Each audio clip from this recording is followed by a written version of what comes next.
నమస్తే రైతు సోదరులారా, ఇక్కడ మీరు చూస్తున్న ఈ మందు వచ్చేసరికి పిఐ వారి బయోస్టిమ్యులెంట్ హ్యూమిజోల్.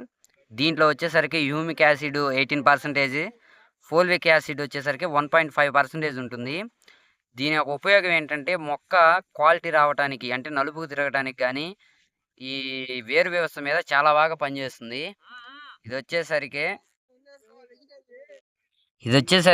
మొక్క మీద స్ప్రే చేసే కంటే కూడా ఈ మొక్క నారు స్థితిలో ఉన్నప్పుడు ఈ రకంగా ఇసుకలో గనక కలుపుకొని నేలపై గనక ఆ నారు మళ్ళీలో గనక చల్లుకోగలిగితే కష్టం అనుకోకుండా దీనివలన మొక్క అనే దానికి చాలా బాగా వేరు వ్యవస్థ అభివృద్ధి చెంది మొక్క నలుపుకు వస్తుంది. దాని ఆహారం అది త్వరగా తీసుకోగలుగుతుంది.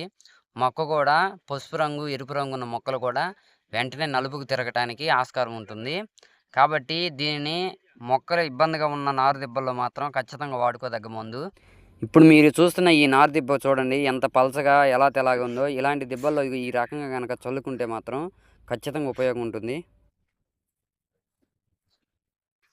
ఈ రకంగా మొక్క మీద పడ్డ ఇసుకను మాత్రం ఖచ్చితంగా మనం ఆ గడ్డి పీచులతో అలాగ ఇదిలించుకోకపోతే మాత్రం ఖచ్చితంగా మొక్క అనేది డ్యామేజ్ అయ్యే అవకాశం ఉంటుంది, మాడే అవకాశం. కాబట్టి అలాగ అనుకొని వెంటనే వాటర్ అనేది పైన స్ప్రే చేసుకుంటే మనకి మొక్క అనేది మాడకుండా చాలా బాగా ఆరోగ్యంగా పెరుగుతుంది.